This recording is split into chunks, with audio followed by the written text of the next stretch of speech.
राधे राधे दोस्तों, आज हम शिव पुराण का पाठ शुरू करते हैं। शुरू करने से पहले मेरी आप सबसे विनती है कि मेरे चैनल को सब्सक्राइब, लाइक और शेयर करना ना भूलें, ताकि हम आपके लिए अच्छी अच्छी कथाएं और पुराणे ला सकें। ओम नमः शिवाय। चलो आइए शुरू करते हैं। राधे राधे दोस्तों, आपका फिर से स्वागत है मेरे YouTube चैनल राधे श्याम में। आज हम आपको आगे की कथा सुनाते हैं। चलो आइए शुरू करते हैं। पार्वती की बात सुनकर जटाधारी ब्राह्मण का शिव की निंदा करते हुए पार्वती को उनसे उनकी ओर से मन को हटा लेने का आदेश देना। पार्वती बोली, जटाधारी विपर, मेरा सारा वृतांत सुनिए। मेरी सखी ने जो कुछ कहा है वह ज्यों का त्यों सत्य है, इसमें असत्य कुछ भी नहीं है। मैं मन, वाणी और क्रिया द्वारा सत्य ही कहती हूँ, असत्य नहीं। मैंने साक्षात पति भाव से भगवान शंकर का ही वर्ण किया है। यद्यपि जानती हूँ वह दुर्लभ वस्तु भला मुझे कैसे प्राप्त हो सकती है, तथापि मन की उत्कंठता से विवश हो मैं तपस्या कर रही हूँ। ब्राह्मण से ऐसा कहकर पार्वती देवी उस समय चुप हो रही। तब उनकी वह बात सुनकर ब्राह्मण ने कहा, ब्राह्मण बोले, इस समय तक मेरे मन में यह जानने की प्रबल इच्छा थी कि ये देवी किस दुर्लभ वस्तु को चाहती हैं, जिसके लिए ऐसा महान तप कर रही हैं। किंतु देवी, तुम्हारे मुखारविंदों से सब कुछ सुनकर उस अभीष्ट वस्तु को जान लेने के बाद अब मैं यहाँ से जा रहा हूँ। तुम्हारी जैसी इच्छा हो वैसा करो। यदि तुम मुझसे न कहती तो मित्रता निष्फल होती। अब जैसा तुम्हारा कार्य है वैसा ही उसका परिणाम होगा। जब तुम्हें इसी में सुख है तब मुझे कुछ नहीं करना है वहाँ। ऐसा बात कहकर ब्राह्मण ने जो ही अपने जाने का विचार किया त्यों ही पार्वती देवी ने प्रणाम करके उनसे इस प्रकार कहा। पार्वती बोली, विपर, आप क्यों जाएंगे ठहरिए और मेरे हित की बात बताइए। पार्वती के ऐसा कहने पर दंडधारी ब्राह्मण देवता रुद्र गए और इस प्रकार बोले,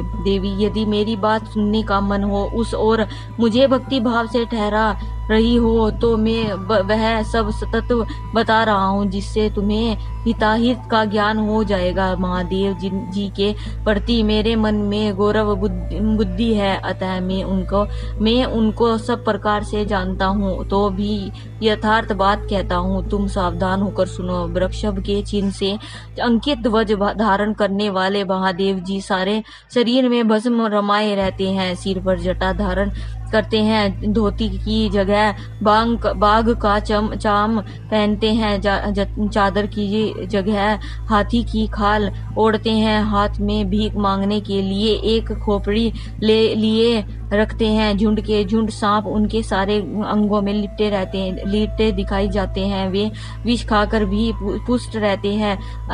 अभ्यक्ष भक्षी हैं। उनके नेत्र बड़े भद्दे हैं और देखने में डरावने लगते हैं। उनका जन्म कब, कहाँ और किससे हुआ है यह आज तक प्रकट नहीं हुआ है। घर गृहस्थी के भोग से वे सदा दूर ही रहते हैं। नंग धड़ंग घूमते हैं और भूत प्रेतों को सदा साथ रखते हैं। उनके 1 2 नहीं 10 भुजाएं हैं। देवी, मैं समझ नहीं पाता कि किस कारण से तुम्हें उन्हें अपना पति बनाना चाहती हो। तुम्हारा ज्ञान कहाँ चला गया है क्या? इस बात को आज सोच विचार कर मुझे बतलाओ। दक्ष ने अपने यज्ञ में अपनी ही पुत्री सती को केवल यही सोचकर नहीं बुलाया कि वह कपालधारी भक्षुकी की भार्या है। इतना ही नहीं, उन्होंने यज्ञ में भाग देने के लिए सब देवता को बुलाया, किंतु शंभु को छोड़ दिया। सती उसी अपमान के कारण अत्यंत क्रोध से व्याकुल हो उठी। उसमें अपने प्यारे प्राणों को तो छोड़ा ही, शंकर जी को भी त्याग दिया। तुम तो स्त्री हो, मेरे रत्न हो। तुम्हारे पिता समस्त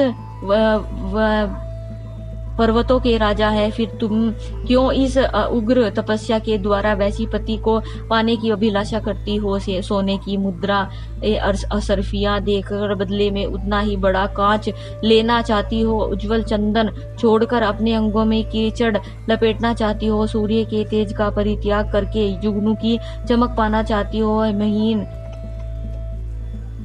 वस्त्र त्याग कर अपने शरीर को चमड़े से ढकने की इच्छा करती हो? घर में रहना छोड़कर वन में धुनी रमाना चाहती हो, तब देवेश्वरी, यदि तुम इंद्र आदि लोकपालों को त्याग कर शिव के प्रति अनुरक्त हो तो अवश्य ही रक्त के उत्तम भंडार को त्याग कर लोहा पाने की इच्छा करती हो। लोक में इस बात को अच्छा नहीं कहा गया है। शिव के साथ दूसरा संबंध मुझे इस प्रकार इस समय परस्पर विरोधी दिखाई देता है। कहाँ तुम उसके नेत्र प्रफुल्लित कमल दल के समान शोभा पाते हैं और कहाँ वे रुद्र जो 3 भद्दी आंखें धारण करते हैं। तुम तो चंद्रमुखी हो और शिव पंचमुखी कहे गए हैं। तुम्हारे सिर पर दिव्य वेणी समर्पणी सी शोभा पा रही है, परंतु उन शिव के मस्तक पर जो जटाजूट बताया जाता है वह प्रसिद्ध ही है। उन्होंने अंग में चंदन का भंगारंग होगा और शिव के शरीर में चीता का भस्म। कहाँ तुम्हारी सुंदर मृदुल साड़ी और कहाँ शंकर जी के उपयोग में आने वाली हाथी की खाल। कहाँ तुम्हारे अंगों में दिव्य आभूषण और कहाँ शंकर जी के स्वर्ग में लिपटे हुए सर्प। कहाँ तुम्हारी सेवा के लिए उद्यम रहने वाले संपूर्ण देवता और कहाँ भूतों की दी हुई बलि के पसंद करने वाले शिव। कहाँ तो मृदंगी की मधुवाणी और कहाँ डमरू की डिमडिम। कहाँ भेड़ियों के समूह की गड़गड़ाहट और कहाँ अशुद्ध श्रृंगनिया नाद। कहाँ ढक्का का शब्द और कहाँ अशुद्ध गलनाद। तुम्हारा यह उत्तम रूप शिव के योग्य कदापि नहीं है। यदि उसके पास धन होता तो वे दिगंबर नंगे क्यों रहते। शिवा सवारी के नाम पर उनके पास एक बूढ़ा बैल है और दूसरी कोई भी सामग्री उनके पास नहीं है। कन्या के लिए ढूंढे जाने वाले वर में जो नारियों को सुख देने वाले गुण बताए गए हैं उनमें से एक भी गुण भद्दी आंख वाले रुद्र में नहीं है। तुम्हारे परम प्रिय काम को भी उन सब देवता ने दग्ध कर दिया है। तुम्हारे प्रति उनका अनादर तो तभी देख लिया गया है जब मैं तुम्हें छोड़कर अन्यत्र चले गए। उनकी कोई जाति नहीं दिख पाती है। जाति उनमें विद्या तथा ज्ञान का भी पता नहीं चलता है। पिशाच ही उनके सहायक है और विष तो उनके कंठ में ही दिखाई देता है। वे सदा अकेले रहने वाले और विशेष रूप से विरक्त हैं, इसलिए तुम्हें हर के साथ अपने मन को नहीं जोड़ना चाहिए। कहाँ तुम्हारे कंठ में सुंदर हार और कहाँ उनके गले में नरमुंडों की माला। देवी तुम्हारे और हर के रूप में आदि सब एक दूसरे के विरोधी हैं। आज की कथा हम यही समाप्त करते हैं। आगे की कथा हम आपको कल सुनाएंगे। हर हर महादेव। अगर आपको मेरी वीडियो अच्छी लगी तो बेल आइकन दबाना ना भूलें ताकि आपको मेरे आने वाली वीडियोस का नोटिफिकेशन मिलता रहे। धन्यवाद। ओम नमः शिवाय।